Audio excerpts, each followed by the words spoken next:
Naiz irratian, bigarren kafea.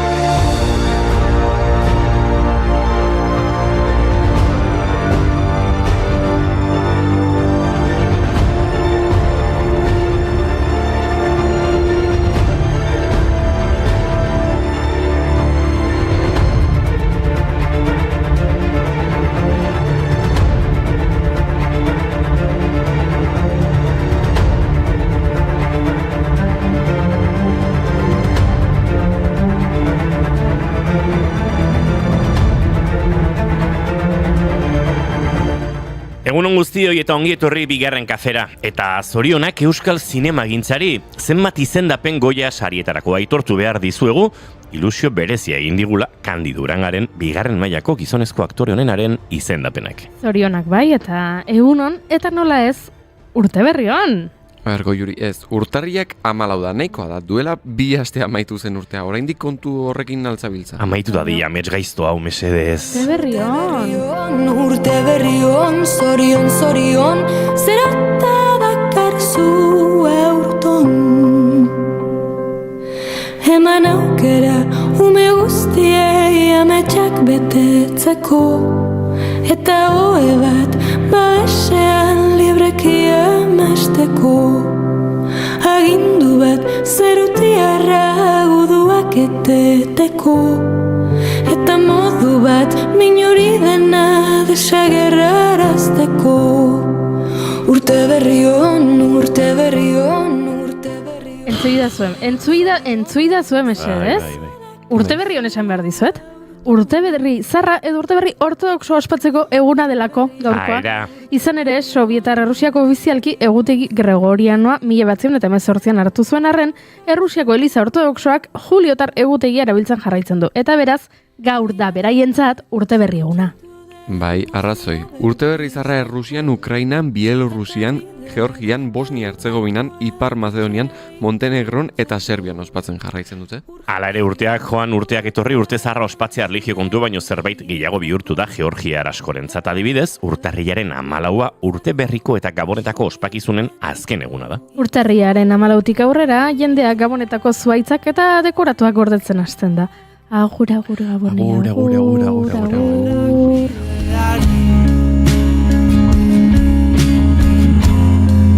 Da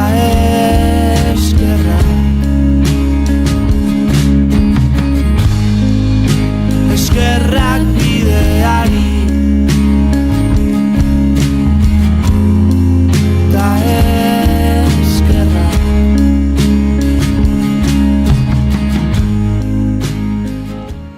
Noski gure gutegiari erreparatu ezkero ez da gure logiketan sartzen urtarriaren 14ean urte berria ospatzea. Hori du logikak ez dela unibertsala eta ez dela sekula izango. Hala ere, gaur urtarriak 14 logikaren mundu eguna da. 2008an UNESCOk filosofia eta giza zientzien nazioarteko kontseiluarekin elkartuta logikaren munduko eguna sortu zuen logikak bizitza praktikoak duen garrantziaz ohartarazteko. Dataren aukerak eta 20. mendeko bi pentsalari logiko handiri egindako omenaldia da. Kurt Gödel, matematikari eta filosofo austriarra 20. mendean osatu gabetasunaren teorema landu eta logikaren azterketa eraldatu zuena. Eta Alfred Tarski, matematikari eta logikari poloniarra, 1901 urtarriaren 14an jaio zen, Gödelen teoriekin tartekatu ziren teoriak formulatu zituen. Thinking 2 + 2 = 5 and I'm the love of your life, 'cause if rain don't pour and sun don't shine, and changing you is possible. No love is never logical.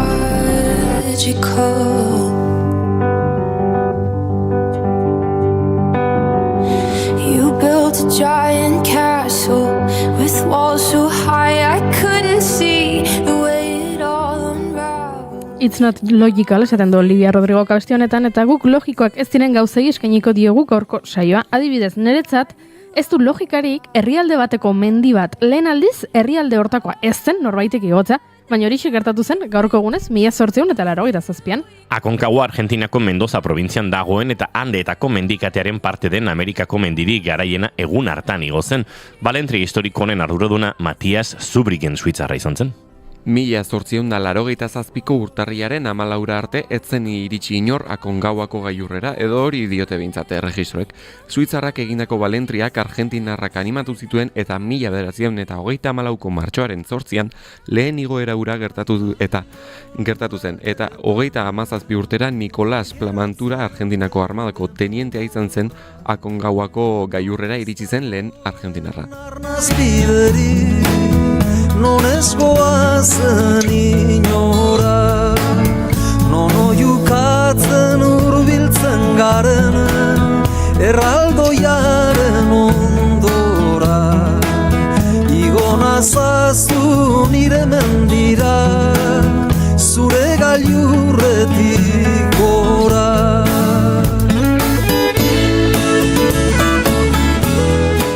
Neretzat logika guztien gainetik dago 1.500 milioi pertsona kontzertu bat ikusten egotea, baina gertatu zen, eta gaurko egunez izan zen 1973an. Egun hartan milioika eta milioika pertsonak Elvis Presleyren Aloha from Hawaii kontzertu ikusi zuten. Bueno, baina ez aurrez aurre. Izan ere egun hartan Elvis Presleyk rock and rollaren erregeak satelite bidez mundu mailan transmititutako lehen kontzertu eskaini zuen. Kontzertuak Elvis ikono global gisa sendotzeaz gain, zuzeneko musika esperimentatzeko modua ere irauli zuen. Internet eta streaming plataformari gabeko garai batean ezinezkoa zirudien milioika pertsona aldi berean kontzertu bat ikusten jartzea. Hala ere lortu zuen. Besteak beste, Suspicious Minds, Blue Suit Shoes eta An American Trilogy klasikoak jo zituen, baina Can't Help Falling in Love abestiaren interpretazioa izan zen goraipatu dena. Only fools rush in, but I can't help falling in love with you. Shall I stay? Would it be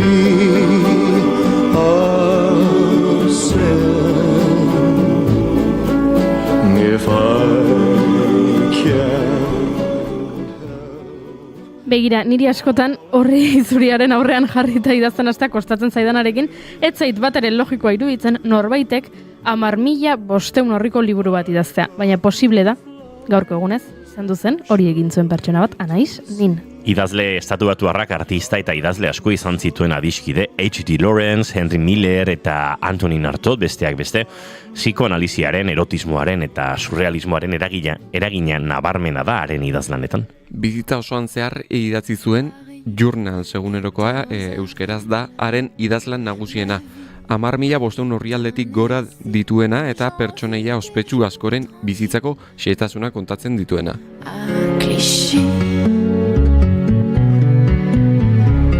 Henri, volcan velours, bandit au souffle court, j'écris la nuit, le jour, tout mon amour, là dans mon journal.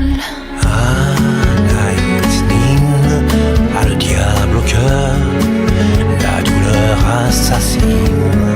Anaïs Nin, Anaïs, infiniment féminine. Anaïs Nin a le diable au cœur, la douleur assassine. Anaïs Nin. Ez da gure logiketan sartzen gazte erakunde bateko kide izatearren 8 urteko espetxe zigorra jasotzea. Gaurko egunez 2012ko urtarriaren 14an ertzaintzak ekaitz samaniego atxilotu zuen Gasteizen segiko kide izatea egotzita. Epaia ezagutzean ezkutatzea erabaki zuen gazteak eta bere aldeko manifestazioaren bukaerako ekitaldian jendaurrean agertu zen. Elkorta ingles sailguneko balkoi batean kateatuta. Ondoren, etorriko ziren herriarresi ugarien ernamuina izan zen. Ezkutuan egon ondoren polizia behartu baitzuen atxiloketa ekitaldi jendetsu baten erdian egitera.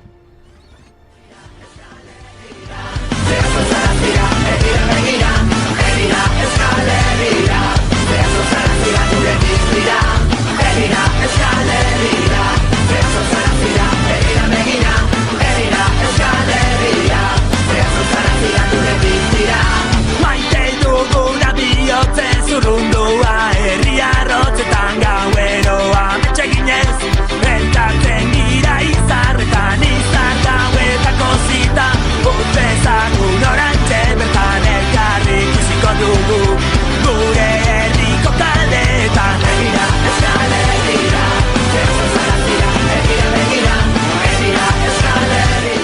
Eman diezaiogun hasiera saioari. Asteazkena da eta beraz musika izango da gaur protagonista. Gartxotun zainek doinuetatik aratago tartea eskainiko digu, abestien gomendioekin. Julia abeslaria etorriko da gitarra hartuta. Durangoko azokan ezagutu genuen eta hitz eman zigun abestera etorriko zela gure laborategira. Bada, iritsi da eguna. Iñaki Gereinuk bere proiektua aurkeztuko digu, Gere. Gurean izango da, zuen bilagoaz singela aurkezten. Eluiarrek atzo aurkeztutako webgune baten inguruan ariko gara, Leio Morea, feminismoaren alorreko kontsultak egiteko webgunea. Entzuleok, urtarrilak 14 ditu gaur eta asteazkena da, ongietorri guztioi, bigarren kafera, naiz irratian zarete.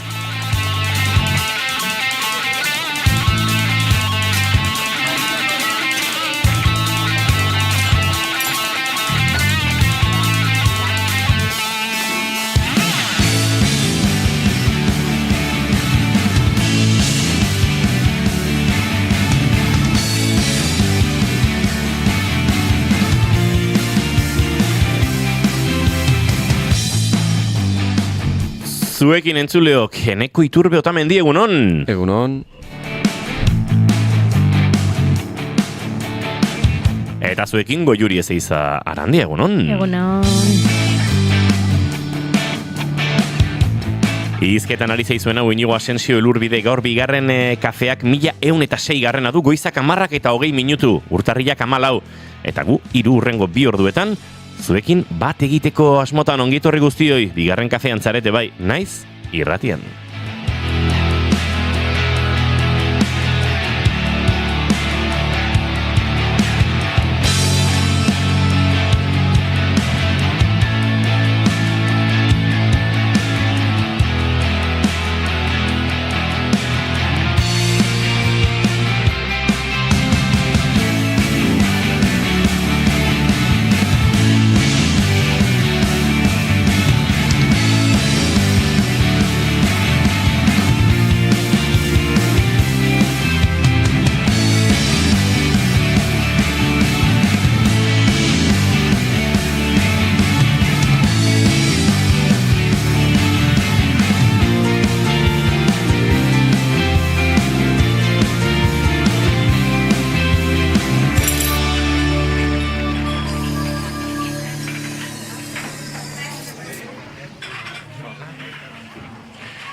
Doinu goxo hauekin abiatuko dugu gaurkoa eta maite duten tartearekin abiatu beharko dugu gainera. Eneko Iturbe Otamendi, zein da zure maite duta? Nere maite duta, nere beste maite dut baten arira sortu da. Ados. Nik astelenean kontatu nuen maite dut bat, zela gorroto nuen, edo aguantatzen nuen pertsona bat, Erasmuseraz dala. Nik galdera bakarra egingo izut horren inguruan, hemen. Nik ezagutzen dut? Ez. Ados. Ez. Honek azalpena duka, entzuleok, duela hilabeteatzuk Enekoren irakasle izan naizelako eta bere klasikide batzuk ezagutzen ditut, baina egia da, nik ematen dudan ikasgailean ez dagoela kurtso osoa, nolabait adar bat da komunikazioko ikasketa horietan, eta beraz, posible da ez ezagutzea, edo posible da gezur esaten aritzea. Edo izatea, lehen hezkuntzako lagun bat? Lehen hezkuntzan ikaskide izan zuen pertsona bat? Baina nik ulertu nion, ez? Unibertsitateko kide bat zela, ez? Ez zuen esan? Ikaskide bat? Bai, esan zuen, Goiuri, ez zaite hemen nahazen saietuta, Erasmusera doa. Izan daiteke ingeleseko klaseetako ikaskide bat, ez zuen esan? Nere maite duta, horren arira sortu zen, gure etxean, nire amak jakin zuenean, hori esan nuela irratian, urduri jarri zen, ze pentsatzen hasi zen, baina hain, berak jakingo du, gainera herrian ze esango dute, eta, nire eta zegoen bitartean esaten nik uste ondo egin dezula, gainera inizialak eta izena esan behartzen nuen, baina, pixkat moz geratu zara, eta horrelako situazioak gure etxean gertatzen direnean, gustatzen zaizkit.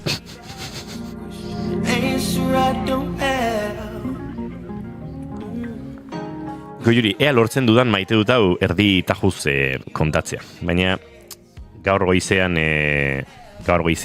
izan dut, horrelako ez dakit zerbait ikusi dut pixkat gure bizitza alda dezakeena. Ikusi duzu zerbait gure bizitza alda dezakeena. Bai. Ikusi duzu. Ikusi dut. Ikusi duzu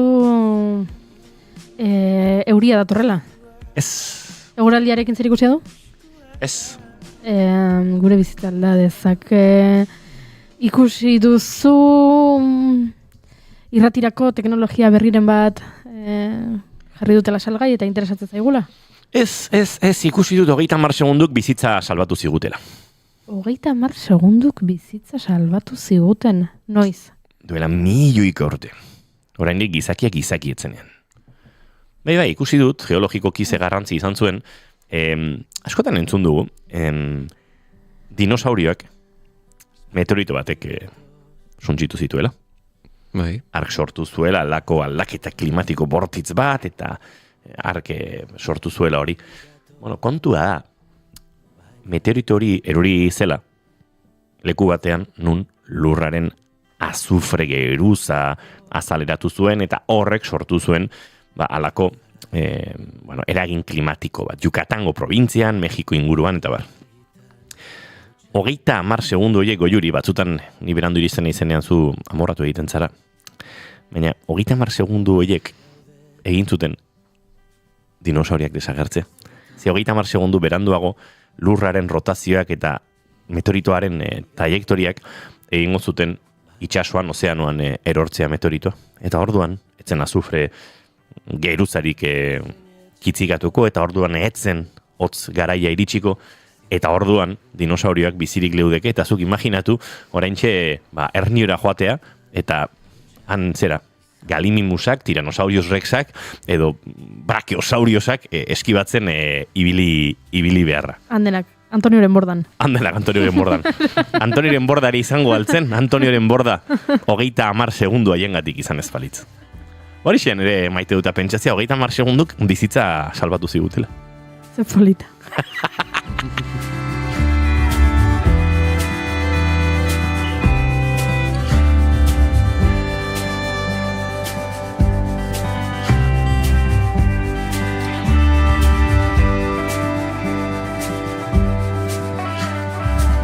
Gure horrengo gonbidatako oraintxe iritsi dira, eta esan diegu, maite dutak pentsatu beharko dituztela. Nik esan dut maite dudala jakitea 30 segundu batik dinosaurioak desagertu, eta guk nolabait gizakiok mundua menperatzeko edo aukera bereganatu genuela, eta orduan Goiurik orain esaten didanean berandu iristen naizela beti esan alko dio dala Goiuri, pentsatu 30 segunduk bizitza salbatu zigutela. Goiuri zeizarantia! Zeita zure maite duta, txintxua! Kontuz, ze amorruz betetan ator. Bai. Epa. Hemen ja mikroerik erretik gari dira. Opa, zer gertatzen da. Festa. Bai, zerbait ez da bilo, no? Pentsura, interferentziak. Berandu egira, baina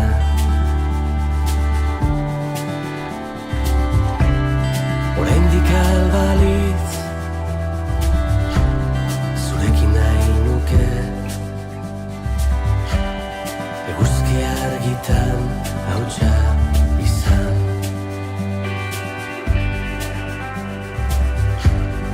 Eguzki argitan hautsa izan.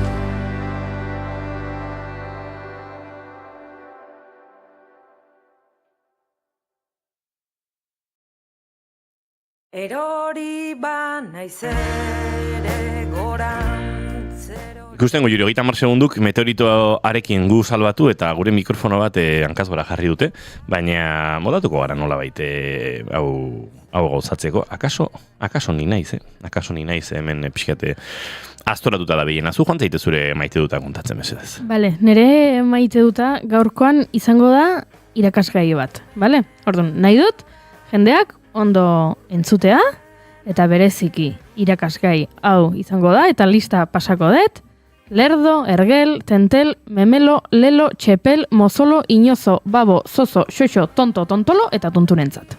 Beraz, identifikatuta sentitzen balin bazara esan dudan izen horietako batekin, eseri, astera da eta klasea.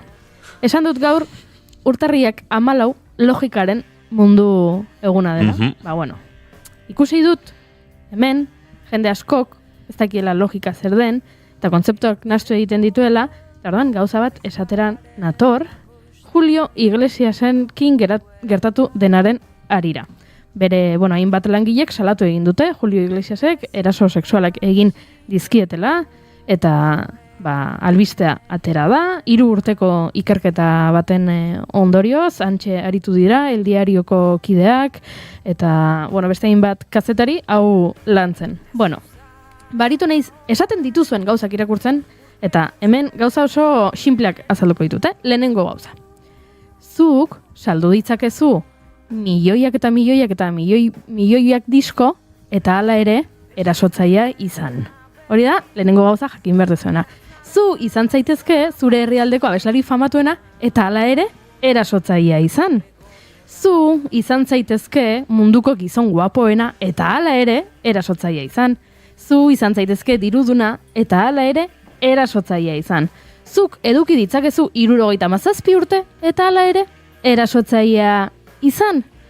Zuk saldu ditzakezu disko ugari edo 0 disko, eta hala ere izan zaitezke erasotzaia, ze horrek ez du eraginik zure jarreran. Zu izan zaitezke oso jatorra zerbitzariekin, izan zaitezke oso jatorra zure bikotekide oiarekin, eta izan zaitezke oso jatorra Star Systemeko farandulako beste pertsona famatuekin. Baino, izan zaitezke, baita ere, erasotzaia. Oso sinplea da ulertzeko, baino, uste dut egin behartzela azalpen hau, ze zaudete tontotuta, mozolduta, lelotuta, tenteltuta, memeltuta, eta xoxotuta, eta etzarete ezertaz enteratzen.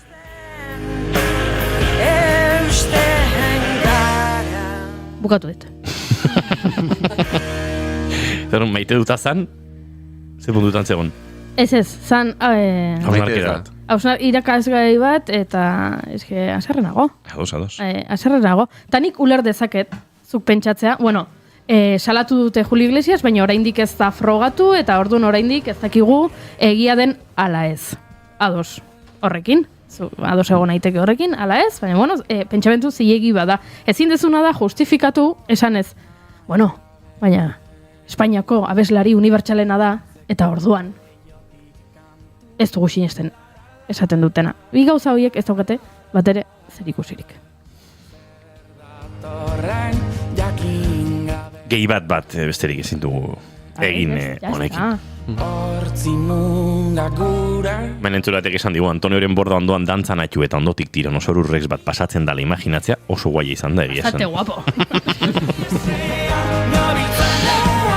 Iñaki Gereño, Lander Zalakain, mikora konponduta, bueno, mikorak etzuen arazorik, arazoanik nuen nere buruan egunon eta ongi torri bioi. Iepa, egunon. Deritia, bueno, kontatuko dizuete.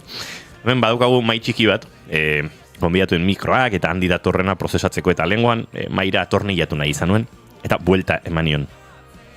Eta orain dislexiko bizi naiz, ze alrebez dauzkat, eta bat 2 eta 3 bihurtu zaizkit 3, 7 eta 4, eta ari nintzen igotzen beharetzen faderra. Maia, eman barko jezu buelta? Mai osoai? Mai osoai igual hori logikoa balitzatek aizu. Zein da zuen maite duta horrela, behar dugun girotan murgildu horretik? Buah, nik esango nuke jende jatorra, orokorren. Jende jatorra. Bai. Tipo jatorra karri duz ondoan, adibidez. Bai, horren, ni justu gontzat zitziten egon geha baintxe, ze garrantzitsua den jende jatorrez inguratuta egotea. Eta lokalizatzen jakitea, jatorra edo gauza honak ekartzen ez dizigun jende horrein, bueno, besteik gabe, ez dut esango baztertuta utzi, baina, bueno, igual ez harreta gehiagi eskintzea. Eta jende jatorra inguratuta egotea, bat zure, badago ez, jende hori, nun edozein aste arte goiz baten kalen zoazen, ikusten dezun, eta bizipozan baten dizun, jende hortaz. Hori nire... Ze ona. Bai. Oso maite dut ona. Ondo harrapatu du kontzeptua Iñakik. Zure maite duta, Lander? Zaila da, gainea gere botadun diskurso erronekin, eta pentsatzen edo naiz, ez dakit musika berria deskubritzea, edo ez dakit, baina bakizu ez zetorra izait buru. A ber, Dilista lenteja plater bat kristona, etxen indakoa, ez daukat gozea, baina hori etorri zait burua, eta hemen banaukan kriston diskurso filosofiko botatzea, eta laguntasuna, eta... Igual nik aldatik guen ere, Iñaki da pentsatzen, nik igual fabada asturiar.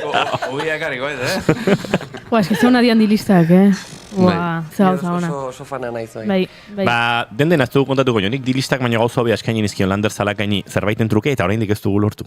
Baina trapuzikin guztiak ez ditugu, kolpetik aterako entzuleok, ze aurkeztu egin bar dizkizegu bi lagun hauek. Bueno, esan barra daukagu oso etxeko sentitzen ditugula, urrengo bi gonbidatuak. Biak musikariak, naiz eta beste inbat esparrutan elkarrizketarako aitzakiak eman.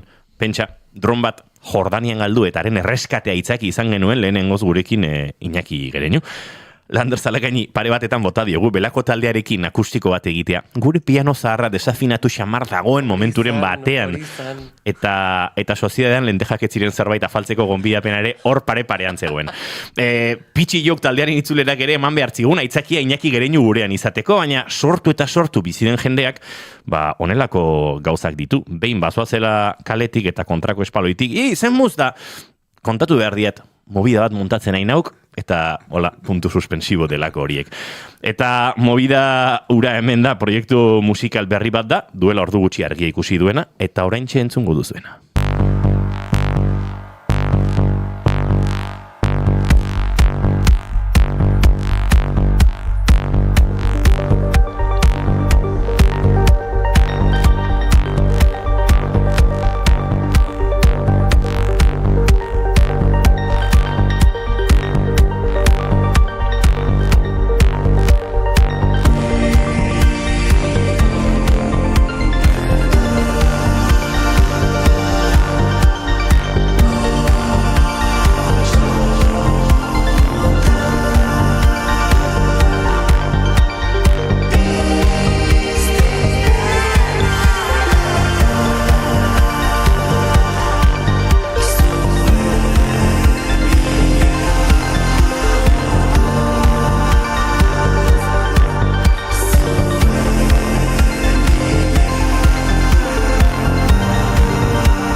Entzuleok lasai kantua ez dugu izorratuko eta oraindik beste buelta bat emango diogu, baina tira, entzuten ari garen honetan ere gehiago jakin nahi dugu Gere proiektuaren inguruan, zuen bilagoaz, hauxe entzuten ari zareten eta streamingez jarraitzen gaituzenok ikusten ari zareten, Gere proiektuaren jaurtitze hori, eta Iñaki Gereñu hori galdetu behar diogu, movida bat prestatzen nahi nauk ura, errealitate ere bihurtu dela, eta haze movida.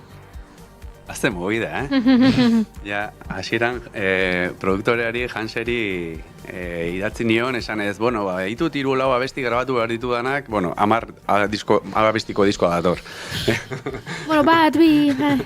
Luzatzen junda eta hasieran ere proiektu pertsonala bezala ulertu nuena, hasi nintzen kaja ritmos batekin abestiak egiten, gero bateriak ja sampleatzen, zailtzen hasitzen asuntoa, eta argi ikusi nuen, zuzeneko bateri jole bat behar nula, eta nire burun zerrendako lehenengoa, hemen eseritatea lortu nuen, eta ja ez dut imaginatzen proiektua ja bakarkako bidea bezala, baizik eta ja hemen gaude, biok, atope. Hemen bideoklipean dagoeneko ikus dezakegu, Lander baterian eserita, ritmikoki ere erronka majo bat den, proiektu baten base ritmiko hori defendatzen, Lander? Horri bili beharko naiz, gereren teklatu eta pista guztiak aguantatzen eta sostenitzen, ez, pixkator. Orduan bai, bada reto bat.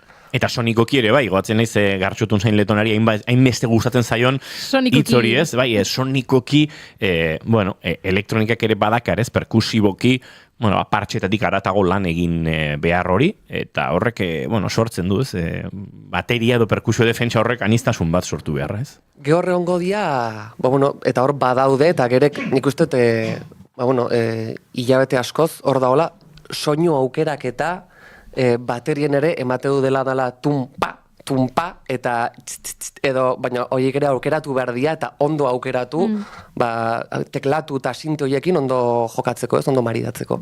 Teklatu eta sinteak, bat edo birekin ezin zen.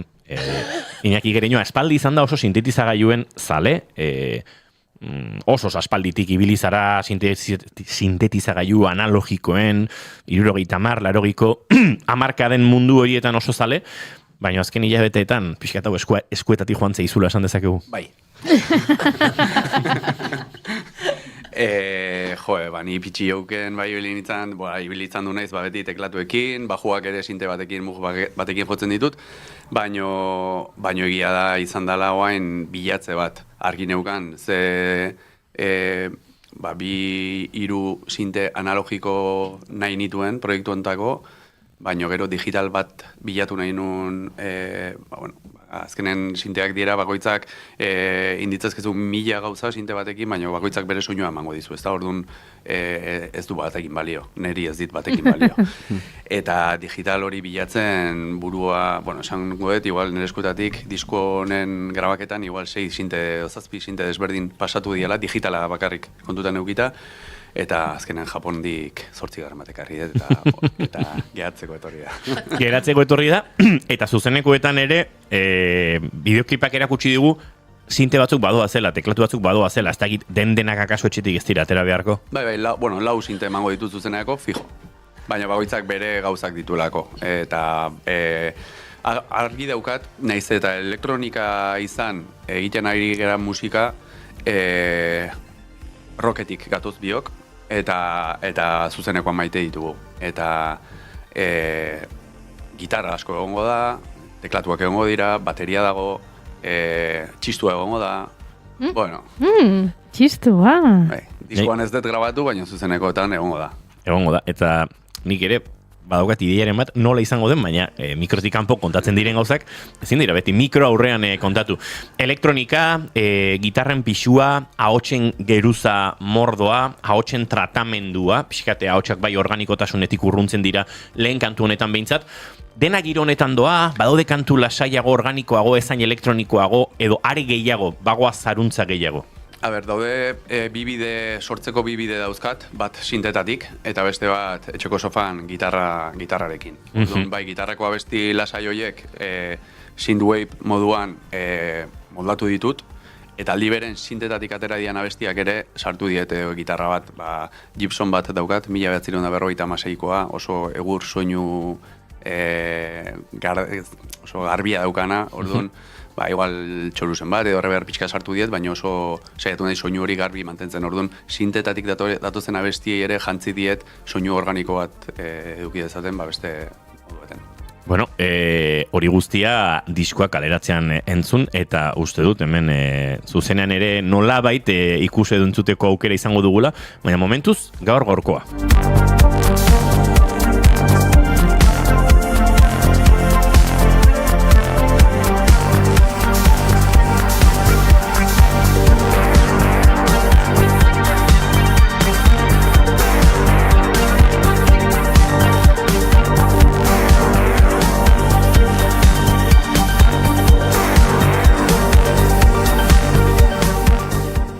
Lander, jakin ere badakizue kazetariek eta kazetariok horrelakoa gozei abizenak jarri zaleak garela. Ez dakit hasi zareten pentsatzen gere proiektuaren estiloari ze izen eta abizen jar dakioken edo. Nila nao ez dakit. Zuek Belakorekin hori pixkat pairatu zenuten, ez? Post munduaren dena da post, ez? Momenturen batean. Belako ja 15 urte postpunka egiten, baina nik uste beti esan dugu. Gu ja bukatu dugu elkarrizketatan esaten soula egiten dugula, zera arimatik atatzen zaigun musika, eta karo, eske, badau postpunk parte bat, ez bateria eta bajoa beti aurpegian. Kasu hontan, Neko erresagoa momentuz, ikusiko dugu, noa eramango gaitun bide honek, baina, momentuz synthwave, baina eske jakintzazu, jak ere gitarra hartzeunen, ez dakit beste ja gauz baten bihurtzen da, orduan zaila da, etiketa jartzea zaila egiten zaite. Argiak ikusi ditu oso presente bideoklip honetan, eta nik ere jakin badakit argi horiek zuzenekoaren parte oso garrantzitsu izango direla. Egoitz proiektu izan duzue argien diseinu horietan, Hans Ekoizle lanetan eta uste dut zuekin ere bide lagun.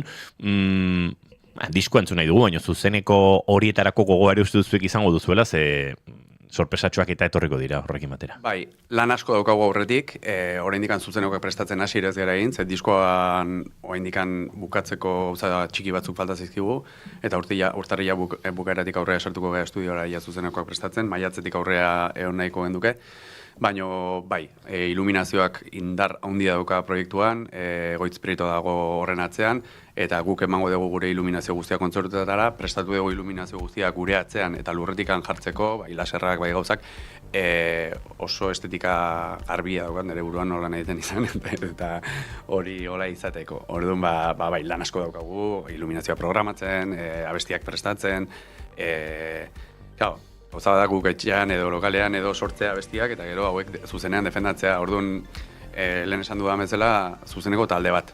Bezala ikusten dut gure burua ez den nahi noski gauza asko disparatua joango dirala, baino ez den nahi DJ set bat, botoi bat eman eta dantzan ibili. Nahi dut disfrutatu, akatsak egon daitezela zuzenean bai, sensazio hori edukitzeko gaur beto jo dugu gaur hau zein ondo, eta pixkat proposamena hau da.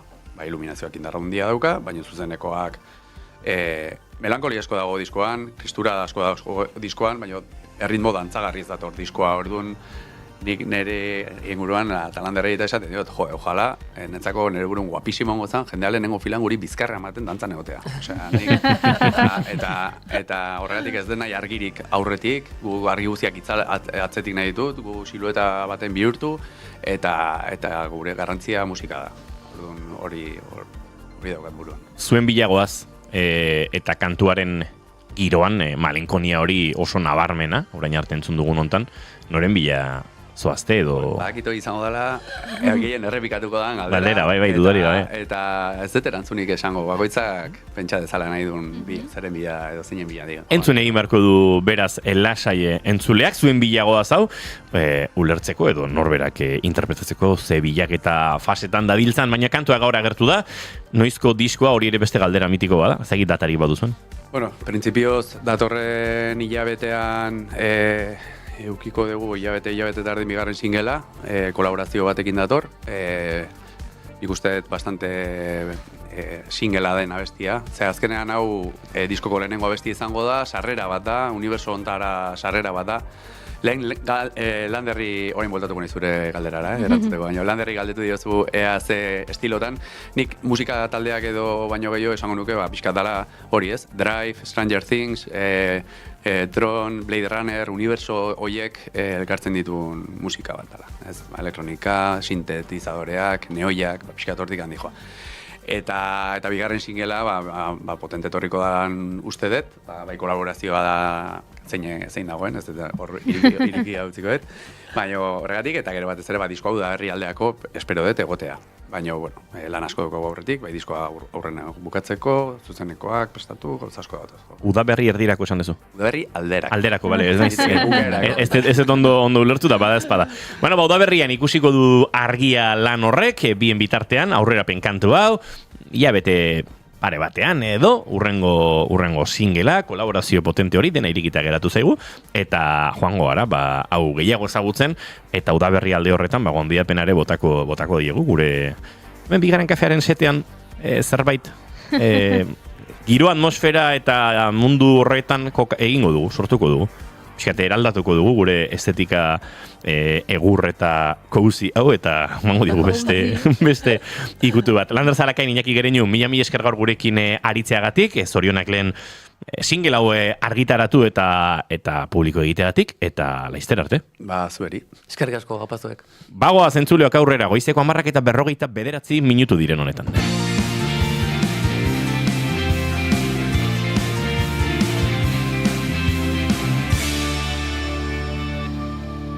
Bigarrenak ez direlako beti okerragoak, bigarren kafea. Naiz irratia entzuten ari zara. Bilbo aldea, 92.2. Gasteiz eta Arabako lautada, 91.5. Donostialdea, 93.8. Gernika, 96.7. Leitza, 95.1. Bortziriak, 103.1. Urola, 91.8. Goierri, 102.2.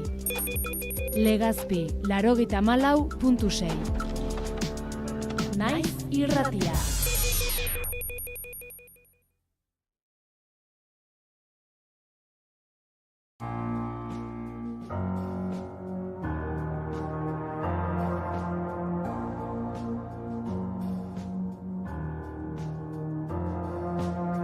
No camelo perfume de Nina Ricci, sin más del libro de la Silvia Federici.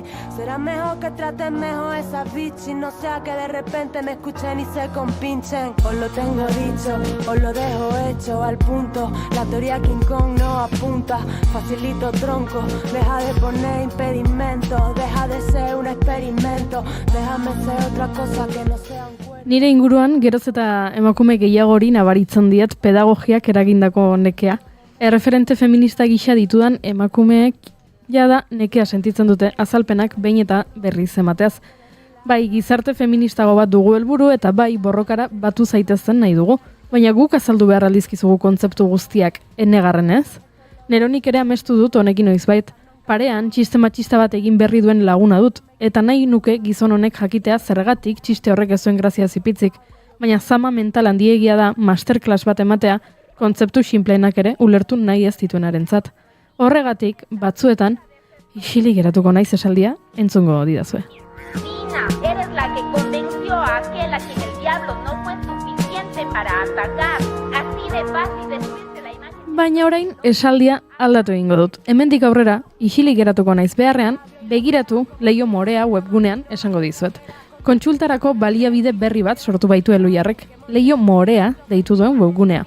Bertan, feminismoaren alorreko euskarazko edukiak biltzen dituzte, eta kontzeptuak hobeto ulertzeko bi atal ditu. Lehenengoa hiztegia, definizioa kontsultatzeko, eta bestea, idatzizko zein ikusentzunezko edukien korpuse edo bilduma, terminoen eta bestelako edukien kontsulta egiteko. Atzo aurkeztu zuten ekimena Eluiarren Usurbilgo egoitzan. Taldearen hizkuntza eta teknologia unitateko koordinatzaile den Itziar Kortes Etxabek eta Margaret Bullen EHUko berdintasunerako zuzendariak hitz egin zuten. Ta honako esan zuten, berdintasun errealerako eta gizarte justo baterako bidean ezinbestekoa dela diskurtso feministan sakontzen jarraitzea, eta diskurtso hori oinarri terminologiko sendo eta koherente batekin eraikitzeko baliabideak herritar guztien eskura jartzea.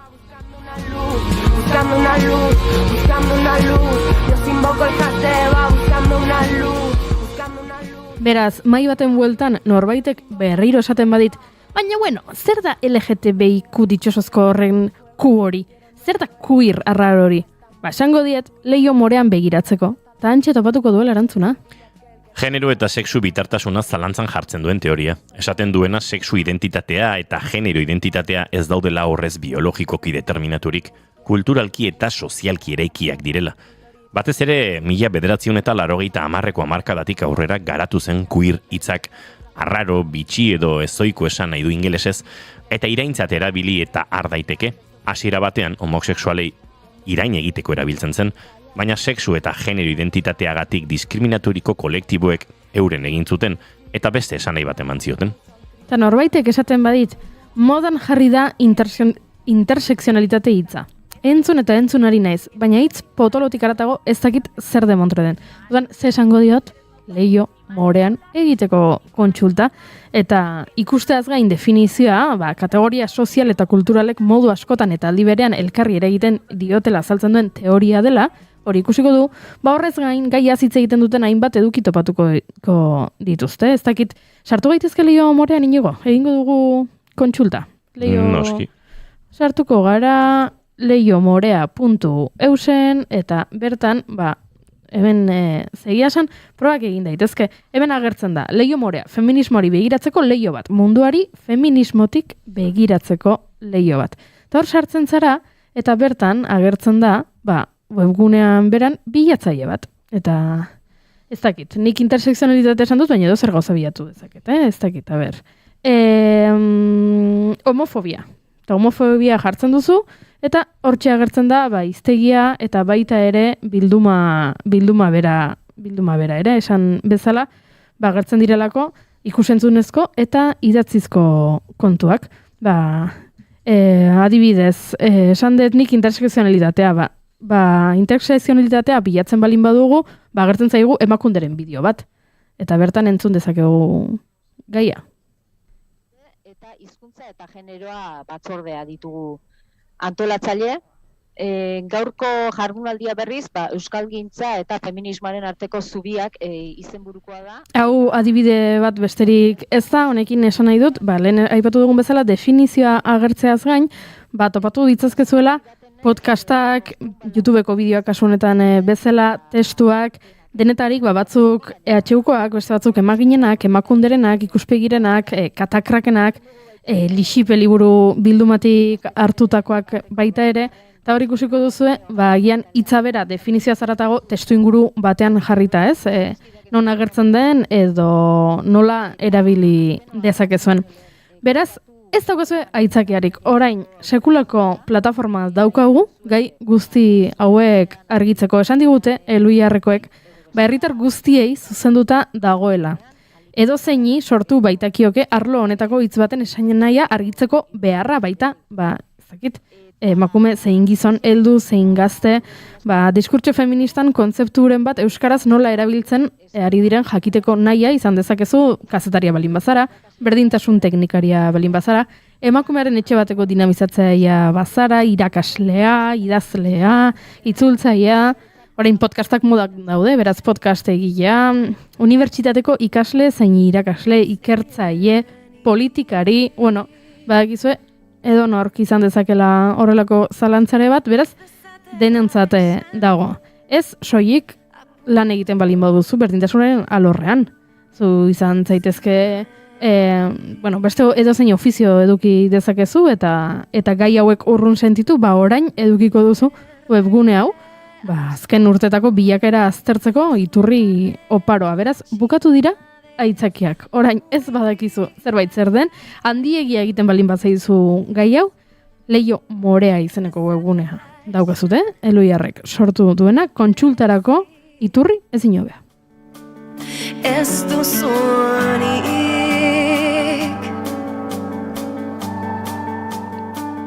buztana zapaltzen. Entzuleok Lierren eramaten honekin egingo ditugu hurrengo minutuak, segituan azken ordukoaren bila egingo dugu Salto Bilboko estudiotara, Gartxotun Sain Letonaren doinuetatik aratago izango dugu baliabide, Julirekin soinu frogetan laizter murgiltzeko gaur, bere izango dugu protagonista gure elkarrizketa akustikoetan.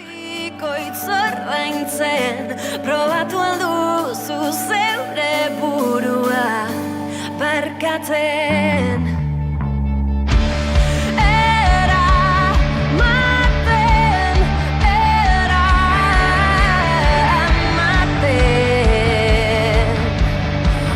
Dakarren guztia du gero.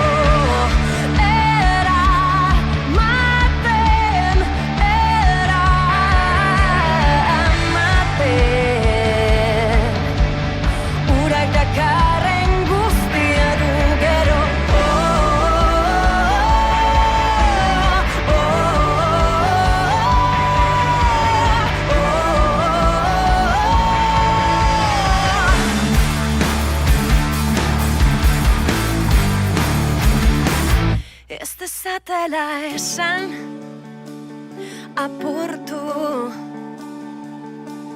ezkinenik ez dezatela esan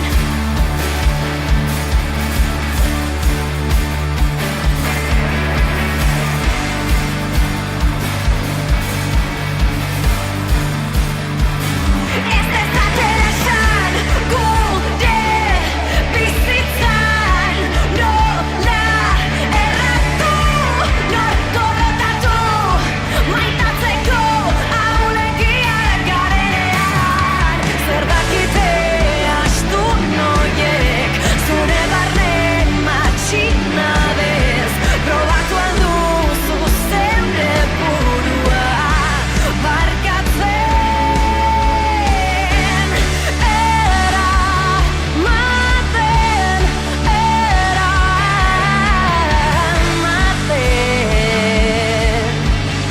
urak dakarren guztia du gero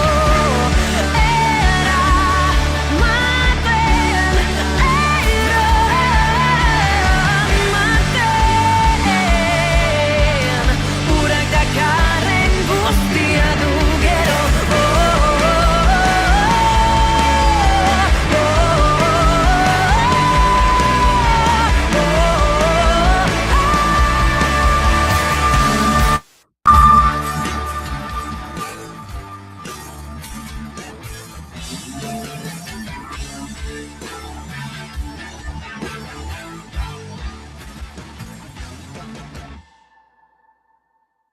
Goizeko 11 eta minutu bat izango dira segituan entzuleok, eta bagoaz Bilboko Estudio Zentraletara azken ordukoaren bila. Itxaso Leon, egunon? Kaixo egunon, Inigo, egunon entzuleok.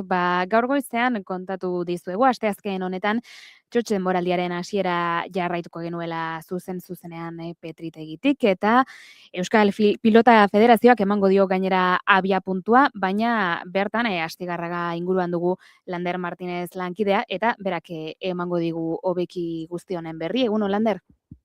Egunon Itxaso, eta guzti, bai, hemen nago Astigarragan eta hemendik ordu batera egingo dute Sagardo Berriaren egunaren 2026ko edizioaren aurkezpena. Xabier Urdangainek Astigarragako alkateak hartuko du hitza, eta bai, epatu duzu bezala, pilota euskal selekzioa izango da aurtengo gonbidatu berezia. 12etako prentsaurrekoaren ostean, ordu batak laurden gutxietan, hemen nire alboan dudan Sagarrondoa landatuko dute euskal selekzioko ordezkariek, eta gerora, ordu bat aterdietan, Petritegira itzuliko gara, bertan egingo delako ekitaldi nagusia, txalaparta eta sagarrantzarekin. Azkenik ordubiak laurden gutxietan, Euskal Pilota Selekzioko ordezkariek Sagardo Berria dastatuko dute gure Sagardo Berria oiupean, eta ofizial egingo da txotx denboraldiaren hasiera. Bueno, mila esker Lander xehetasun hoiengatik guztiengatik, adi egongo gara ere honekin, eta jarraituko dugu zuzeneko konexioak egiten Lander Martinez lankidearekin. Eta bitartean kontatuko dugu ere, azken ordu honetan jaso dugun beste albiste bat, Iruñeko emakumeen aurkako indarkeriaren arloko bat zenbakiko epaitegiko titularrak behin-behinean artxibatu du egile ezagunik ez izateagatik joan den urrian unibertsitateko karparen inguruan neska gazte bati egindako sexu erasoaren salaketa. Agian gogoratuko duzue, 4 gizon atxilotu eta espetxeratu zituzten ordukoan, ustez zerikusia zutelakoan, baina gero aske geratu ziren DNA-aren emaitzak, zelako bat haien profil genetikoarekin. Hala baieztatu diote iturri judizialek eferi. Sexu erasoa urriaren 23ko gauean gertatu zen, Iruñeko unibertsitate karpatik gertu, abenduaren 19an DNA frogak bere profil genetikoarekin bat etzetozela egiaztatu ondoren epaileak aske utzi zituen 4 espetxeratuak eta epaitekira joan behar izan zuten eskatzen zitzaienean. Ebazpen judizialean magistratuak azaldu zuen DNA proben emaitza jaso ondoren hartu zuela erabakia, eta bertan ikertutako profil maskulino bat ez datorrela bat. Orain, DNA-aren emaitzen ondoren egile ezagunik ez dagoenez eta egileen nortasuna ezagutzeko datu nahikorik ez dagoenez, jarduketak behin-behinean largestea eta artxibatzea erabaki du egiletza ikertzen jarraitzeari kalterik egin gabe. Haue azken orduko informazioari dagokionez, eta bestalde informazio praktiko baten berri ere emango dugu, izan ere Euskalmetek abisu horia ezarri du haizeagatik haizeguneetan, Bizkaian batik bat goizeko 6-etatik, goizaldeko 6-etan hasi da, eta arratsaldeko 3 bitarte egongo da aktibo adiberaz Bizkaia inguruko haizeguneetan, eta besterik ez oraingoz ordu eta barrue jarraituko dugu azken orduaren berri ematen. Eskerrik asko Itxaso Leon, aurrera egingo duguk eta eguerdiko 12etan. Informazio gehiago hementxe naiz irratian. Gartxotun zain Letonaren doinuetatik haratagorekin utziko zaituztegu eta segituan murgilduko gara, Julirekin, soinu frogetan.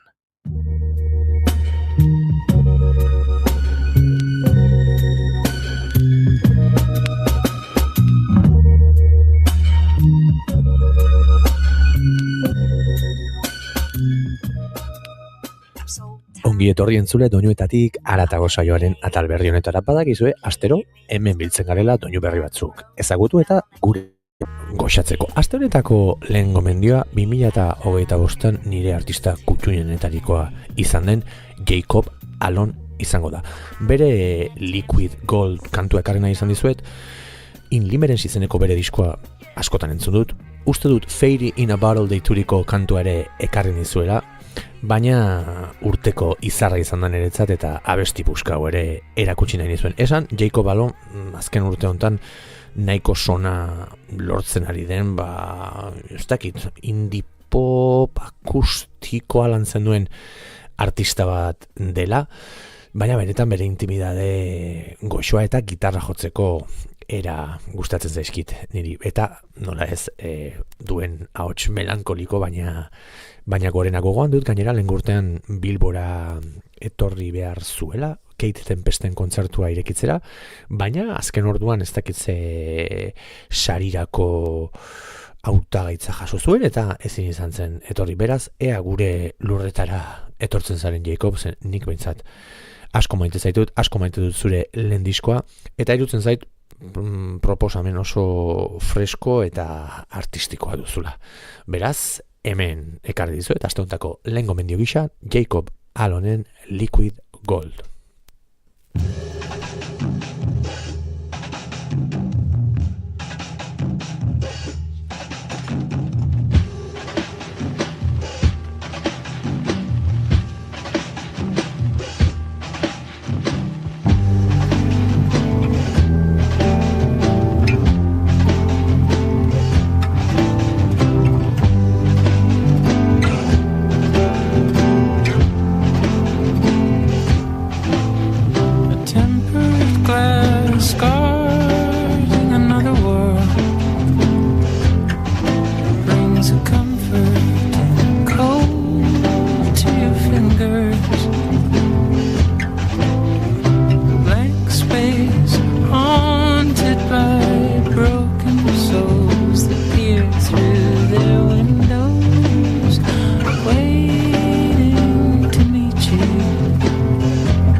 looks like a smoke alarm,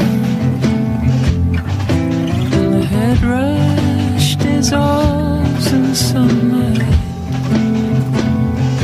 There's no kissing, but he sinks his teeth inside. For this is where love comes to die. This is a place where love comes to die. This is a place where love comes to die. This is a place where love comes to die. This is where love comes to die.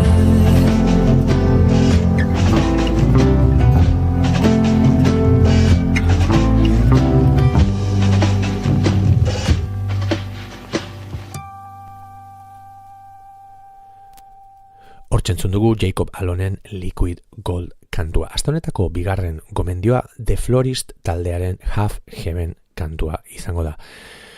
The Florist, esango nuke folk intimo eta minimalista xamarra lantzen duen taldea dela, eta halako estiloak eskatzen duen emozio berezi eta sakoneak lantzen dituztela bera euren letretan, eta Half Heaven horren adibide garbia da. Niri behintzat izugarrizko bakea transmititzen didan kantua, eta ez dakit kontemplaziora edo bideratzen nagoena. Gainera, esan akustikoa dela, minimalista dela, baina dituen arreglo eta xetasun bereziek ere erakartzen nautela. Beti ere, gitarra eta ahotsaren garantzia oinarri nagusienak direlarik. Baina, esango nuke, dena batzen denean, halako lasaitasun sentsazio bat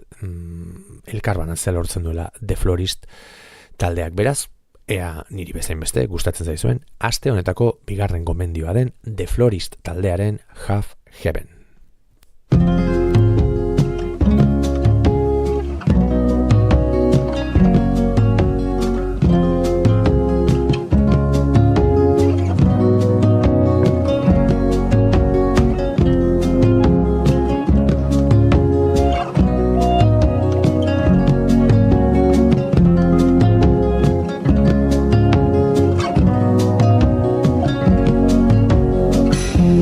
Took a long breath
entzun dugu The Florist taldearen Have Heaven kantu puska. Astenetako 3. gomendioa Jason Isbellen Bury Me kantua izango da.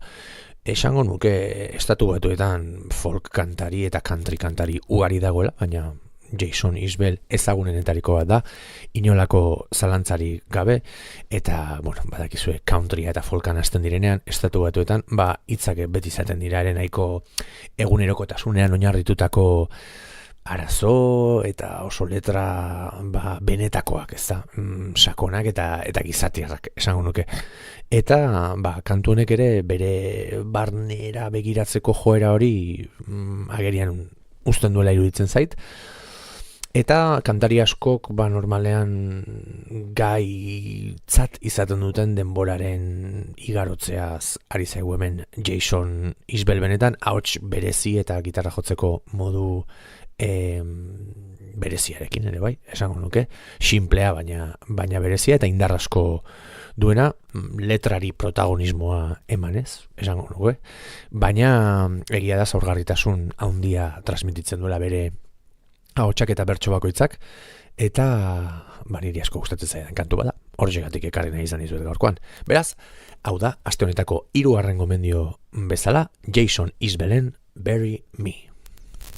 Bury me where the wind don't blow, where the dust won't cover me, where the tall grass grows. Or bury me right where I fall, Tokyo to Tennessee, I love them all. See the windmills turn up 55, still got so much to learn, still feel alive. And one lonely girl is all I need to tie me to this world, make me believe. Well, I ain't no cowboy, but I can ride, and I ain't no outlaw, but I've been inside.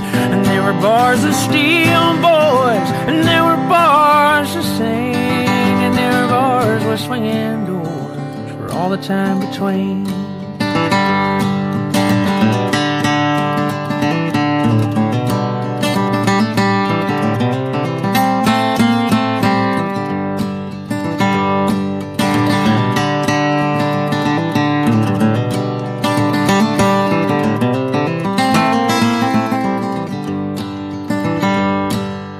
Bury me in the last few lines of an obituary for these trying times. And find an old live oak to carve my name, hard liquor and dirty jokes, cheap picture frames.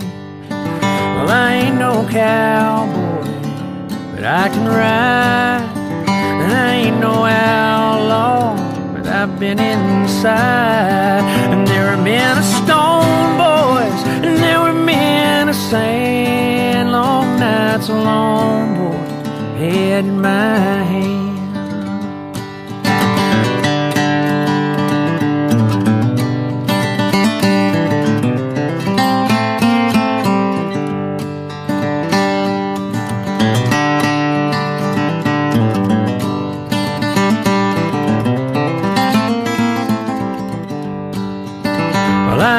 Cowboy, but I can ride, and I ain't no outlaw, but I've been inside. And there are bars of steel, boys, and there were bars to sing, and there were bars with swinging doors for all the time between. There were bars with swinging doors for all the time between.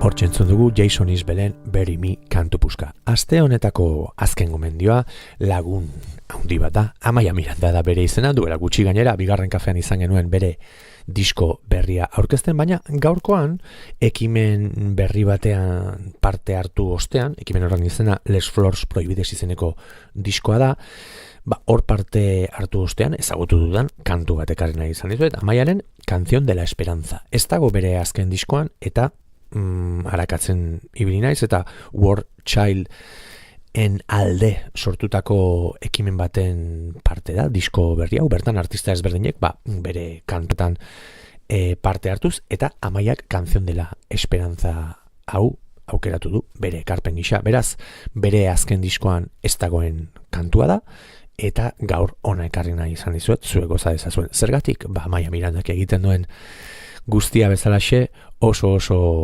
kantu ederra delako, gitarra izugarria delako, eta bere ahotsak beti bezala sentimendu oso berezi eta sakonak transmititzeko gaitasuna duelako. Beraz, aste honetako azken gomendio gisa, Amaia Mirandaren Canción de la Esperanza. Entzule, hurrengo astean entzungo dugu elkar, bitartean, zaindu zaitezte, eta aio!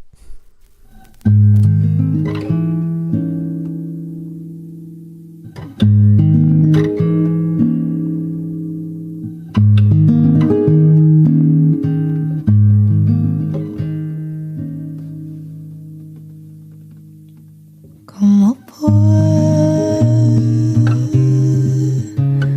cantarte si lo que siento no cabe en el cielo? Solo una parte.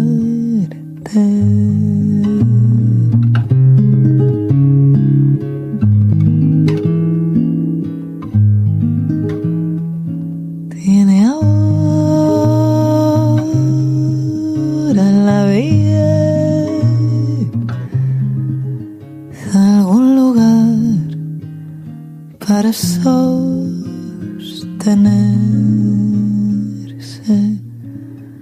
libre y certera.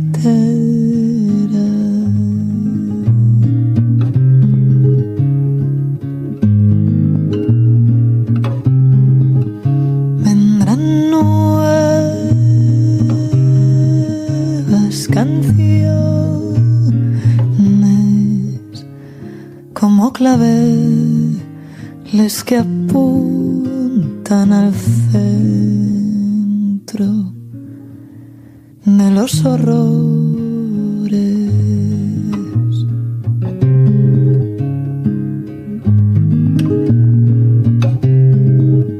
Hay que seguir cantando a la esperanza.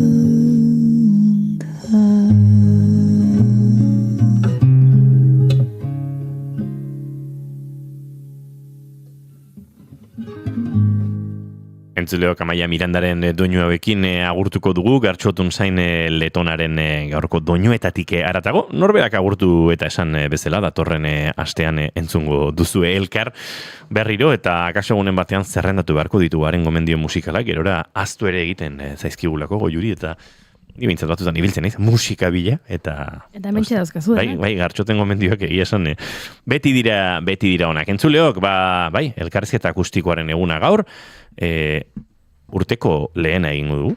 Bai? Bai. Esan dizut gaur urte berri ortodoxoa zela, eta, klaro, gaur hasi da urtea. Georgian esaterako. Georgian eta... Adibidez, izan liteke. Entzuleok, aurkeztuko dizugu gaurko gure entrevista akustikoaren protagonista.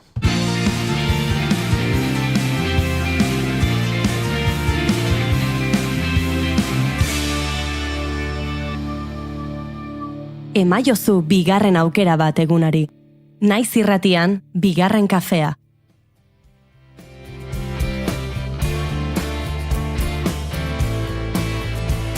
Oroitzen dut dena bere usain gozoa, bere kantari ahotsa, bere eskuma eta garriak, berotzen du nire gaitzak.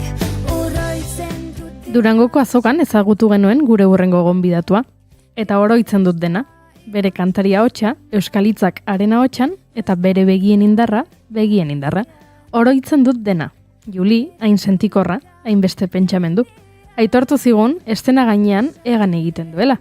Abesti bat hasten denean, euria desagertzen dela. Abesti bat hasten denean, eguzki izpiak hor direla. Doinu goxoa, alaitasunaren bidea da Juli.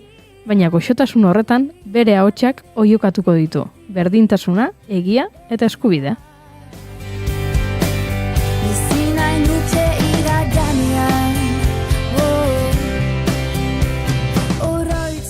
Eklore diskoko esaldiekin osatu dugu Julia Beslariaren aurkezpena, bihotza munduari zabaldu diola aprobetxatuta, eta orain aurkezpenak eginda, gogotsu gaude galderak egiten hasteko. Ongi etorri gurera, Juli?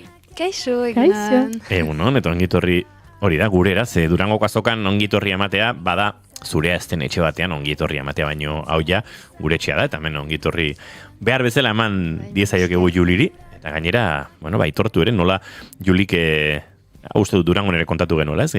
Gitarrarekin kantu batzuk egin nahi zituela eta pentsatu genuen azoka zaratatxu xamarra zela goxotasun ontarako eta gure laborategian beste modu batera gongo gainera, beraz. Eta motelago baita ere, Durangoko azokan estresatuta bizi gara. Bai, eta elkarrizketak beti dira, hori biltzen gara. Eta artistek ere egon nahi dute bakoitzak bere erakusmailean, jendearekin, gure setetik pasatzen dira, baina azkar batean. Etzen une egokia, eta merezi zuen eskaintzea beste giro hola goxoago bat. Bai, lasaiago. Hori da, ongi etorri eta konte gozu zer modu zauden lehenik eta behin. Mil esker, oso konten naiz hemen izaitea, oso ongi naiz, urte berria oso ongi hasi zen, eta espero dut hainit kontzertuekin, eta mil esker. Aizu, kontzertu asko bai urte berriarekin, baina urtea hasi eta danba atzo bertan, zure sensibilite kantuak, bideoklip berria aurkeztu zuen. Diadanik kantua atera zuen, urrian, baina bai atzo bideoklipa ateratu zen, eta oso pozten naiz, oso arro sentitzen naiz, zeren eta elbarritasun bat dituen pertsonak elkartzen dut bideoklipa honetan, eta momentu goxo bat pasatu genuen elkarrekin, eta mezu handi bat da, inklusioa eta desberdintasuna mezu handi bat da. Zeren eta ere ergoterapeuta naiz, nire lehen lana da ergoterapeuta, beraz, lan egiten ditut aurrekin, elbarritasunekin, eta niretzat oso garrantzitsua da elbarritasun bat duten pertsonak inklusioa emaitea, eta bere lekuan dute ere gubera. Dibertsitateari egindako kantua eta bideoa. Pentsatzen dut, grabaketa prozesuari oso polita izango zela. Eurekin nolabait bizitzea, ez? Zer den bideoklipa sortu, zer den kantu honen parte bihurtzea, ze gainera bideoaren amaieraldean gertatzen daula sorpresatxo moduko bat, eta eurak are protagonistago bihurtzen dira, ez? Bai, zinez, prozesua handia luzea zen, baina asteapenean elkartu nituen pertsonak haien zentruan, bizi zentruan, ikusgarri bat antolatu zuten, eta nik zuzendari artistikoa gisa nintzen, beretzat, eta inspiratu ninduen hainitz, eta beraz kantu bat idatzi nuen, sensibilite deitzen da, eta desberdintasunari buruz da. Beraz, ideia bat nuen eta proposatzen nuen bideoklipa bat egitea eta grabatzeko ere estudioan nirekin. Eta biztan dena oso posten ziren eta orain nire kontzertuetan segitzen naute eta kantatzen dute nirekin esena gainean.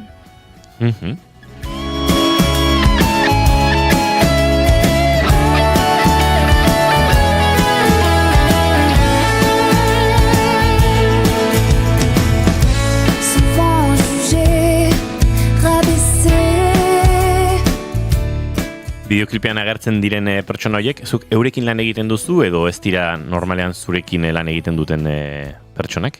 Ez, nik lan egiten dut aurrekin, elbarritasunekin, baina haiek helduak dira, elbarritasun mentalarekin, eta ez dut lan egiten haiekin, baina elkartzen dugu kasik astero orain lagunak dira niretzat. Eta lagunak dira. Zinez.